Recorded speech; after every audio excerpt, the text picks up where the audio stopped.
Hello everyone and welcome back to Age of Noob. Today we'll do a proper deep dive into one of the Blacksmith upgrades, and that's the Military Academy. I brushed it off very quickly in my previous Guide to Blacksmith Upgrades video, so I wanted to revisit that in particular and give you folks a more accurate recommendation. Hence, without further ado, let's dive right in.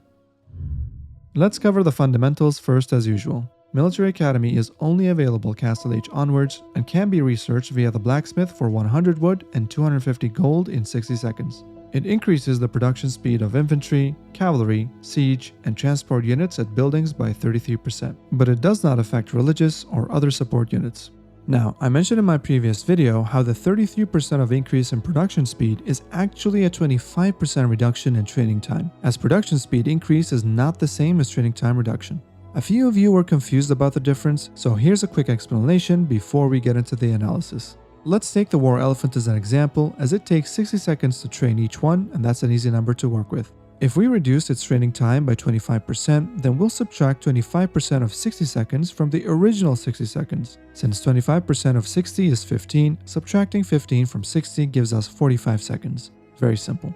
On the other hand, if we increase production speed by 33% instead, then we'll have to divide the rate of increase from the original duration. So you can either straight up divide the 60 seconds by 4/3, which is basically 1 plus 33%, or if it simplifies things for you, you can simply use this formula that pretty much does the same thing. Either way, we end up with a final training time of 45 seconds. I don't like that the devs use production speed increase in the tooltips at all, as it leads to a lot of confusion for many players. Training time and its reduction is a much easier concept to understand and calculate for most people.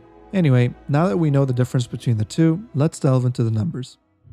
In the Military Academy section of my previous Blacksmith video, I just gave a very broad example of night production, said it was a good enough approximate, and mentioned that you should research Military Academy at 2+ buildings. Hence, the rule of thumb for this technology is also rather simple. As long as you're training constantly from at least 2 military buildings, then picking up Military Academy will ensure a quick payoff and impact on the game. Any earlier, and you'd rather invest those resources into building additional military buildings and units instead. 2+ was a very lazy recommendation, as it was misleading. Technically, 5, 8, or 10 buildings are also 2+, so that recommendation was way too broad. That's my bad. Hence, please ignore that section in my Blacksmith video and adhere to the much more scientific approach taken here.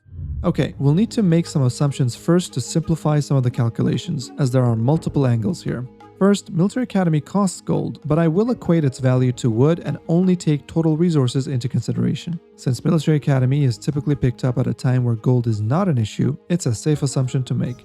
Second, I will add villager time as a cost in terms of resources. Most military buildings take 30 seconds to build, and if we assume a back and forth walk time of roughly 20 seconds and a 40 resources per minute average collection rate per villager, the estimate comes to around 30 resources. In other words, on top of the wood cost of the building, you also give up around 30 resources worth of villager productivity. So each military building's cost will be considered 180 and 330 for siege workshops. I will call this the effective cost. Third, I will assume that you're constructing each building very efficiently with just one villager to minimize the cost of lost productivity.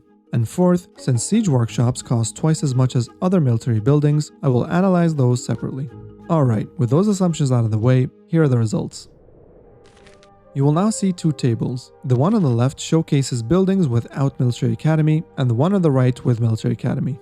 The production capacity is exactly as it sounds. Each building has a base production capacity of 100%, and those with Military Academy have an additional 25% added based on what I covered before. Also, both tables have villager productivity costs already baked into the effective cost, and the table to the right has Military Academy's flat 350 resources added as well.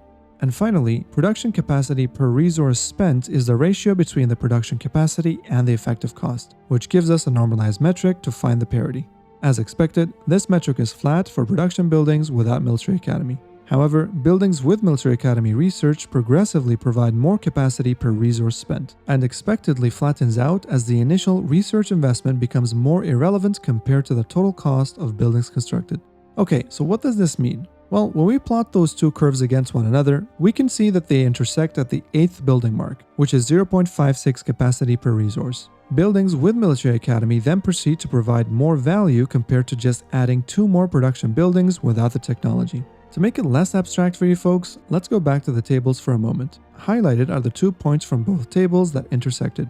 As you can see, 10 buildings without Military Academy and 8 buildings with Military Academy both provide an identical 1000 production capacity, and their effective cost is basically the same at around 1800 resources. That being said, 9 buildings with Military Academy provide 1125% production capacity compared to the 1100% of 11 buildings without Military Academy. Hence, at this point, we know we're better off researching Military Academy at the 8th building as a purely mathematical estimation.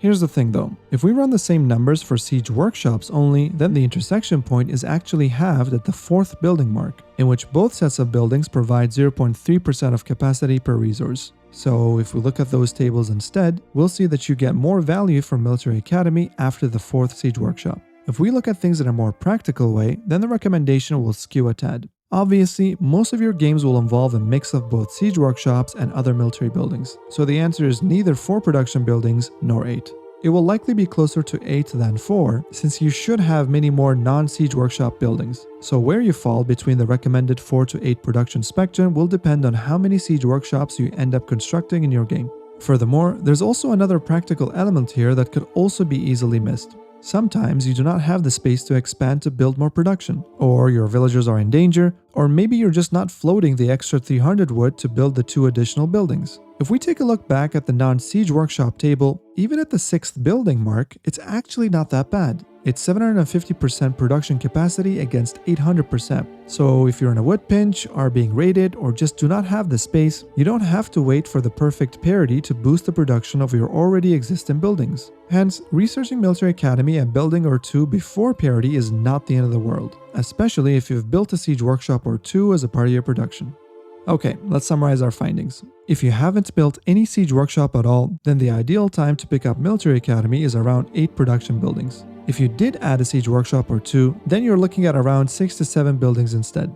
And finally, if you cannot easily construct the 2 additional military buildings for whatever reason that may be, then you can lower the numbers in the aforementioned points by a building or 2 and you'll still be fine. These general rules of thumb should apply to most of your games.